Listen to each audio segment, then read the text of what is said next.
এই দাহিয়াতুল কলবি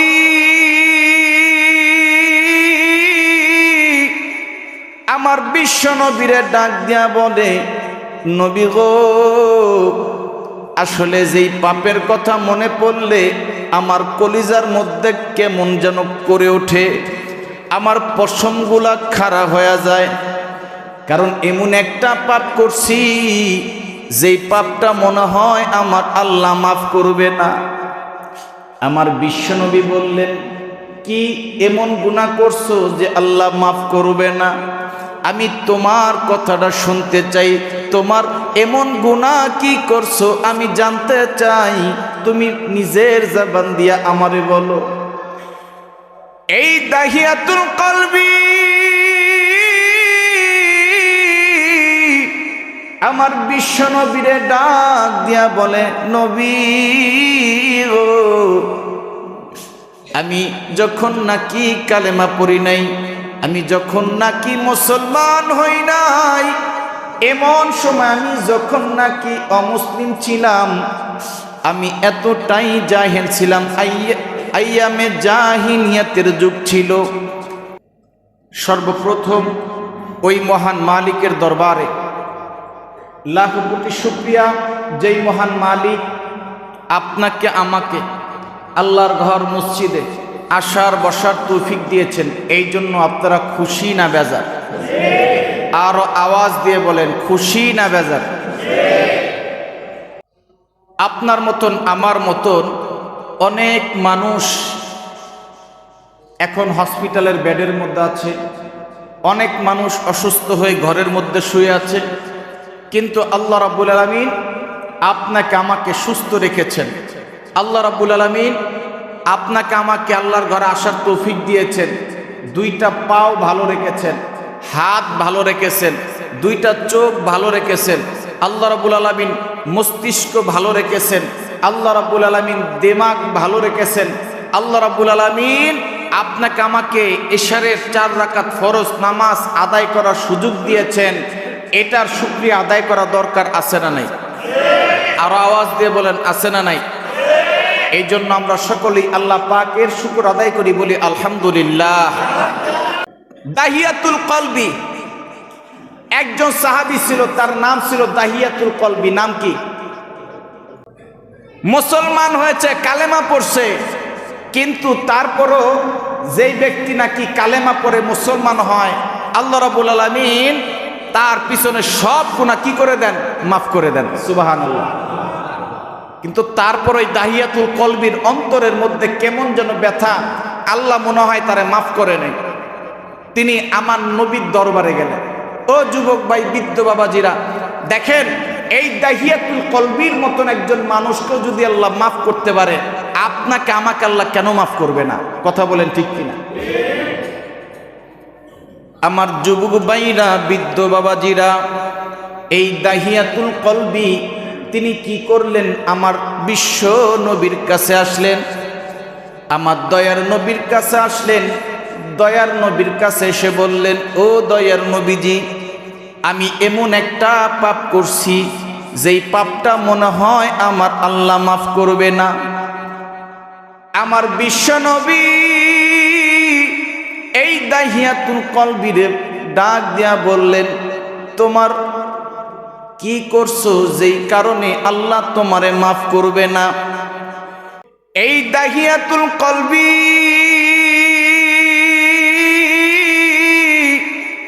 আমার বিশ্ব নবীরে ডাক দিয়া বলে, নবী গো, আসলে যেই পাপের কথা মনে পড়লে আমার কলিজার মধ্যে কেমন যেন করে ওঠে, আমার পশমগুলা খাড়া হয়ে যায়।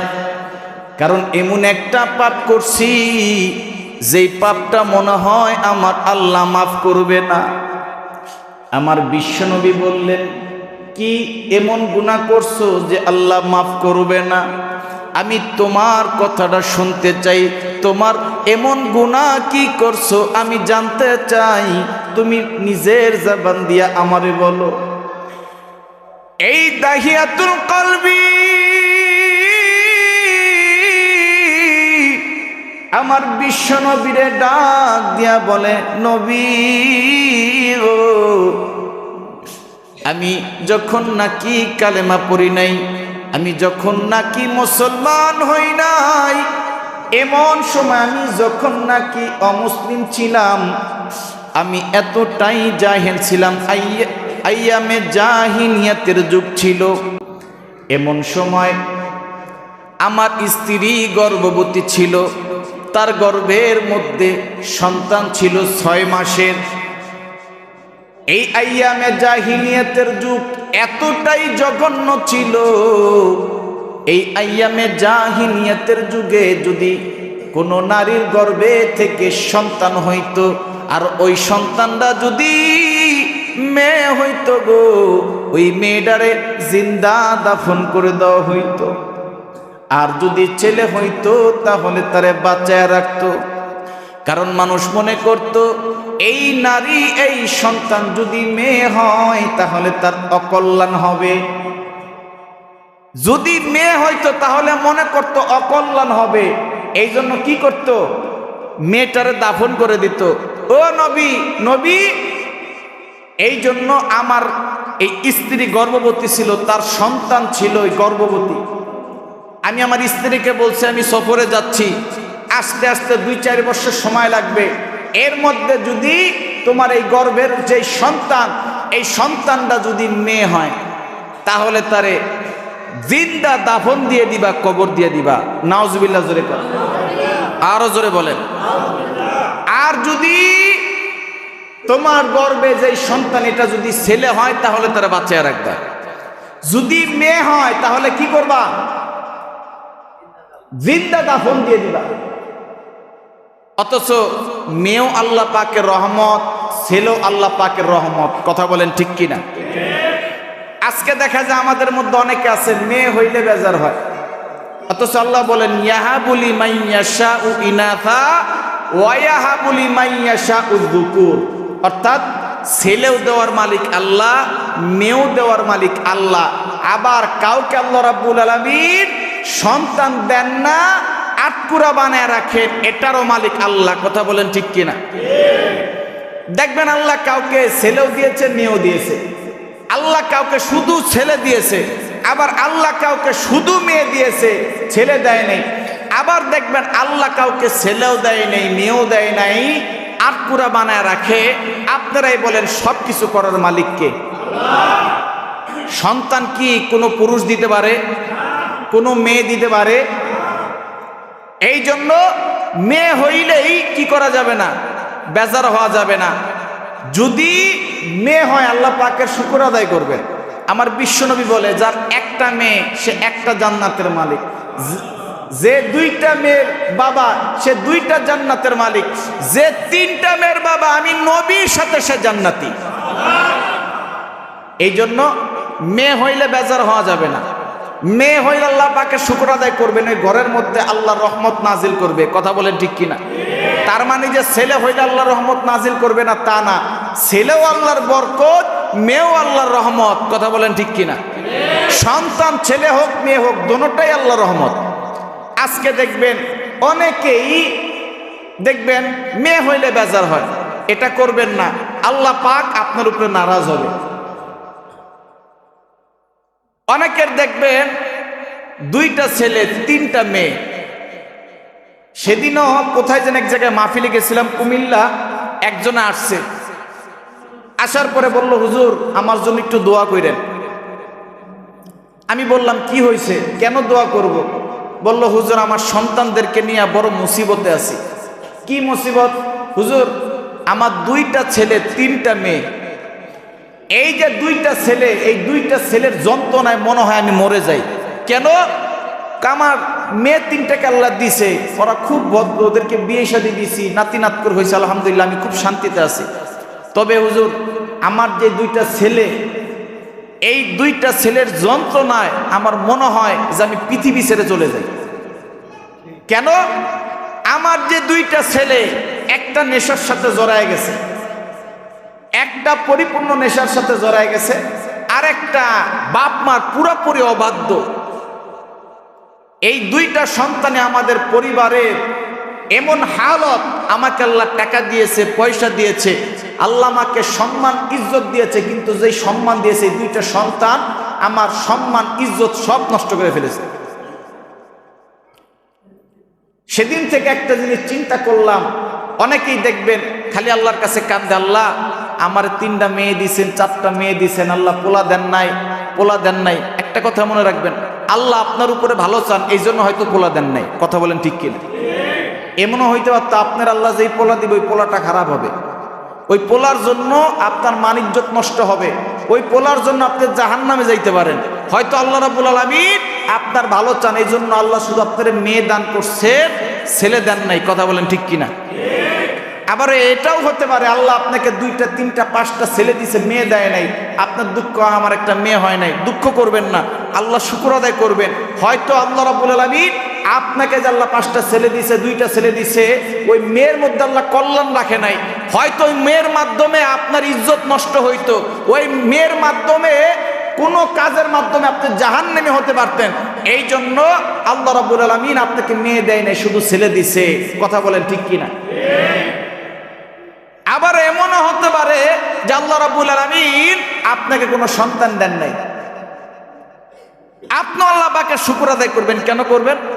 আপনি আল্লাহ পাকের শুকর আদায় করবেন যে আল্লাহ হয়তো ছেলে মেয়ে এই 2টা আমাকে দেন নাই, হয়তো আল্লাহ রাব্বুল আলামিন কিয়ামতের মাঠে আমার জন্য উত্তম কোনো প্রতিদান রাখছেন, এই জন্য আল্লাহ আমাকে সন্তান দেন নাই। এটার মধ্যে আল্লাহর হিকমত আছে না নাই? কথা বলেন আছে না নাই? এই জন্য বেজার হওয়া যাবে না, আল্লাহ পাকের শুকর আদায় করবেন। কেন শুকর আদায় করবেন? হয়তো ওই সন্তানের মধ্যে আল্লাহ আপনার কল্যাণ রাখে নাই, ছেলে এবং মেয়ের মধ্যে আল্লাহ আপনার কল্যাণ রাখে নাই, এই জন্য আল্লাহ আপনাকে ছেলেও দেয় নাই, মেয়েও দেয় নাই। এই জন্য আল্লাহ পাকের শুকর আদায় করবেন। হতে পারে এই শুকর আদায় করার কারণে, অন্তত এই কারণে আল্লাহ আপনাকে জান্নাত দান করতে পারেন। কথা বলেন ঠিক কিনা? এই জন্য সর্বাবস্থা আল্লাহ পাকের শুকর আদায় করবেন তো ইনশাআল্লাহ। এই দাহিয়াতুল কলবি তার স্ত্রীকে বললেন, কি স্ত্রীকে বললেন, স্ত্রী আমি সফরে যাচ্ছি, এই যে গর্ভের মধ্যে বাচ্চা, আমি আসার আগে যদি দেখি যে মেয়ে হয়েছে তারে জিন্দা দাফন দিয়ে ফেলবা, আর যদি কি হয় ছেলে হয় তারে বাঁচিয়ে রাখবা।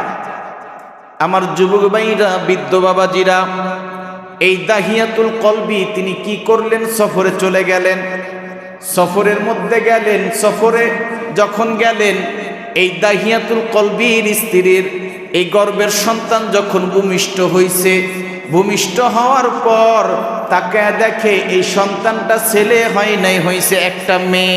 আল্লাহু আকবার জোরে বলে। এই দাহিয়াতুল কলবি তার স্ত্রী তাকে দেখে গো, তার যেই গর্ভের মধ্যে সন্তান হয়েছে, এই সন্তানটা ছেলে হয় নাই, হয়েছে একটা মেয়ে। যখন নাকি মেয়ে হয়েছে, এই জনম দুঃখিনী মা এই সন্তানের নাম রাখছে জামিলা। এই সন্তানের নাম যখন জামিলা রাখছে, তারে আস্তে আস্তে লালন পালন করে বড় করছে। 4 বছর 5 বছর পরে এই দাহিয়াতুল কলবি যখন নাকি বাসার মধ্যে ফিরছে, বাসার মধ্যে যখন ঢুকছে, এই ছোট্ট মেয়েটা বাবারে চিনে না, তারপরও বাবা বাবা বলে কেঁদে উঠছে। এই দাহিয়াতুল কলবি এই ছোট্ট মেয়েরে কুলের মধ্যে নিয়া ঘরের মধ্যে ঢুকছে। ঘরের মধ্যে ঢুকার পর স্ত্রীরে জিজ্ঞেস করতেছে, ও স্ত্রী, এই যে সন্তানটা আমার কুলের মধ্যে উঠছে, এই সন্তানটা কি হয় আমার একটু বলো। স্ত্রী একটা ডাক দিয়া বলে, ও দাহিয়াতুল কলবি, ও স্বামী, আপনার কুলের মধ্যে যে সন্তান, এই সন্তান আর কেউ নয়, আপনার নিজের সন্তান, আপনার নিজের মেয়ে। আল্লাহু আকবার জোরে বলেন। দাহিয়াতুল কলবি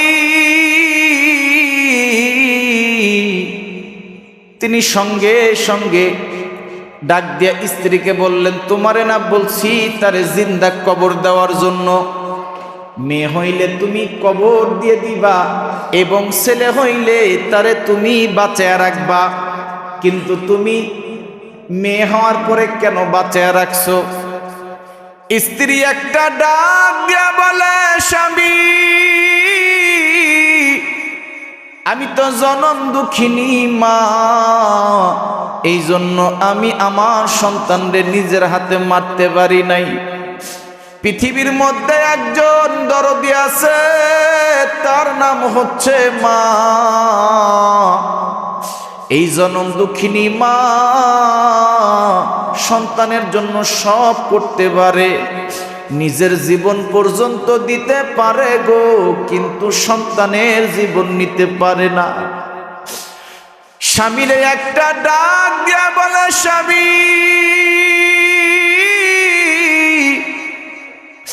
এই যে আমার সন্তান, এই জামিলার আমি ছোট্টবেলার থেকে হাতে করে লালন পালন করছি। এই জন্য আমি যখন মা তার আমার গর্ভের মধ্যে 10 মাস রাখছি, আমি জনম দুঃখিনী মা তার মারতে পারি নাই। কিছুদিন যাওয়ার পরে দাহিয়াতুল কলবি তিনি যখন ভাবলেন এই সন্তান যে হইছে, মানুষ আমারে অকল্যাণ মনে করবে, এই সন্তানটারে জীবিত দাফন করতে হবে। স্ত্রীকে বললেন, সন্তানরে আমার কাছে দাও, আমি একটু তারে ঘুরাইতে নিয়ে যাব। এই ছোট্ট সন্তান তিনি অনেক আনন্দ, কি আনন্দ, আমি বাবার কাছে যাব ঘুরতে। এই দাহিয়াতুল কলবি সন্তানরে কোলের মধ্যে নিয়ে এক মরুভূমির মধ্যে গেলেন। এই মরুভূমির মধ্যে যখন দাহিয়াতুল কলবি যায়, ছোট্ট মেয়েটা বারবার বলে, ও বাবা তুমি আমারে কোথায় নিয়ে আসছো? দাহিয়াতুল কলবি বলে, আমি তোমারে নিয়ে আসছি, এক জায়গায় ঘুরতে নিয়ে যাব, আর একটু সামনে চলো, আর একটু সামনে চলো। যখন নাকি আর একটু সামনে যায়, হঠাৎ করে মেয়েটারে কুলে থেকে নামাইছে। এরপর বাবা একটা গর্ত খনন করছে। এই দাহিয়াতুল কলবি একটা গর্ত খনন করিয়া তিনি এই গর্ত থেকে যখন উঠছে, ছোট্ট মেয়েটা বারবার জিজ্ঞেস করে, বাবা এই যে গর্তটা খনন করছো, এই গর্তটা কেন করছো তোমার কাছে জানতে চাই। এই দাহিয়াতুল কলবি ছোট্ট মেয়েরে ডাক দিয়া বলে, মা গো আমি তোর মারে বলছিলাম তোরে মেরে ফেলতে, তোরে মারে নাই। এই জন্য এই সমাজের মধ্যে মেয়ে হয় যার, তারে অকল্যাণ বয়ানে, এই জন্য আমি তোমারে নিয়ে আসছি আজকে। এই যে গর্ত খনন করছি, এই গর্তের মধ্যে তোমার জীবন্ত দাফন করে দিব।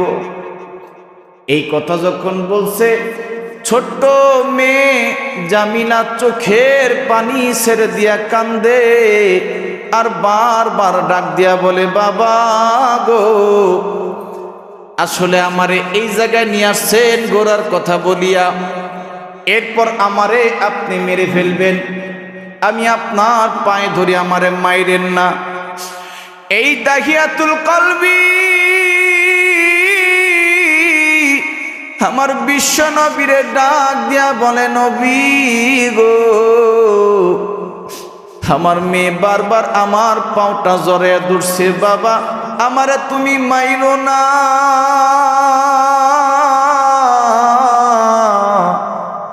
আমারে তুমি মাইরো না। তুমি যদি চাও আমি তোমারে কোনো দিন বাবা বাবা বলে ডাকবো না।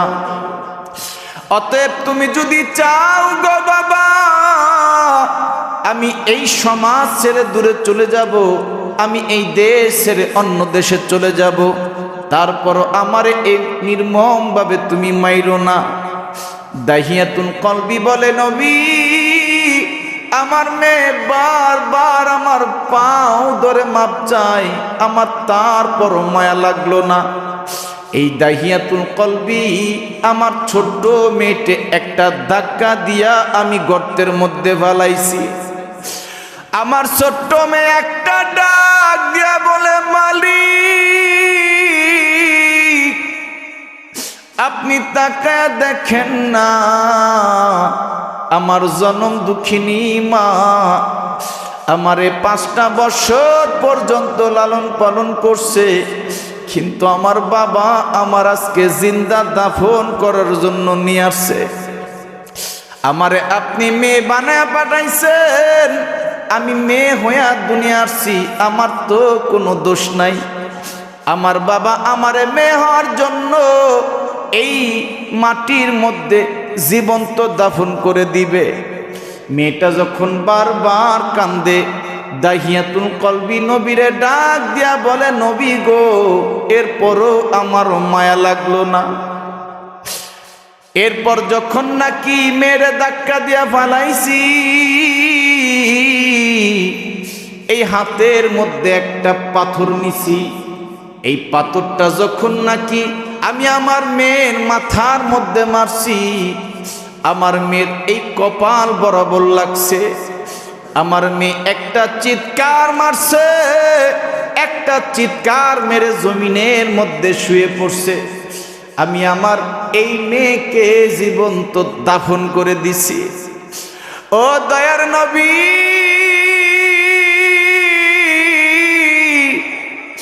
এখন কি আমার আল্লাহ আমারে মাফ করবনি? আমি যদিও কালেমা পড়ছি, যদিও মুসলমান হইছি, তবে এখনো কেমন যেন যদি ঘুমের ঘরে ঘুমায় থাকি, আমার এই কানের মধ্যে সংবাদ আসে, আওয়াজ আসে, গো বাবা আমারে মাইরো না, আমারে মাইরো না। আমার এই কানের মধ্যে যখন এই কথাটা বাজে, আমি দাহিয়াতুল কলবি আর ঘুমাইতে পারি না। আমার কেমন যেন মনে হয় আমার এই গুনাহটা আমার আল্লাহ মাফ করবে না। দাহিয়াতুল কলবি যখন এই ঘটনা আমার নবীর কাছে বলছে, আমার বিশ্ব নবী একটা ডাক দিয়া বলে, দাহিয়া রে, বান্দা যতই গুনাহ করুক না কেন, আমার আল্লাহর কাছে যদি মাপ চায়, আমার আল্লাহ রাব্বুল আলামিন বান্দার সব গুনাহ মাফ করে দেয়। এই জন্য আমার গোয়ালখালীর যুবক ভাইরা, ও আমার বৃদ্ধ বাবাজিরা, এই গোয়ালখালীর মসজিদে আপনারা আজকে বসছেন, অনেকেই এশারের নামাজ পড়ছেন। আপনাদের কাছে অনুরোধ, অন্তত এই শাবান মাসের মধ্যম রজনীতে আমার আল্লাহ প্রথম আসমানে ডাকতে থাকে, ও বান্দা তুমি কি গুনাহ করছো, আমার কাছে মাফ চাও, আমি আল্লাহ রাব্বুল আলামিন তোমারে মাফ করে দিব। আমার আল্লাহ প্রথম আসমানে বান্দাদেরকে ডাক দিতে থাকে, বান্দারে, ও বান্দা তোমার ব্যবসা ভালো নয়, আমার কাছে চাও, আমি ব্যবসা ভালো করে দিব। তোমার মা অন্ধকার কবরে, তুমি আমার কাছে চাও, তোমার মার কবরের আযাব মাফ করে দিব। তোমার বাবা অন্ধকার কবরে, আমি আল্লাহ রাব্বুল আলামিন তোমার বাবার কবরের আযাব মাফ করে দিব। এই জন্য এই শাবান মাসের মধ্যমতম রজনী, এই মধ্যমতম রজনীতে অন্তত জীবনে কতই গুনাহ করছেন, 2 রাকাত তওবার নামাজ পড়বেন।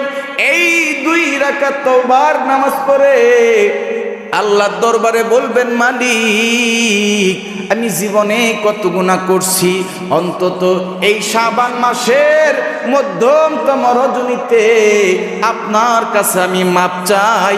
আমি জীবনে নামাজ কামাই দিছি, কত গুনাহ করছি, সব গুনার জন্য পানা চাই, মাপ চাই। আল্লাহ রাব্বুল আলামিন আজকের এই রাত্রকে উসিলা করে আপনি বান্দাদের সবার গুনাহ মাফ করে দিতে পারেন। কথা বলেন ঠিক কি না?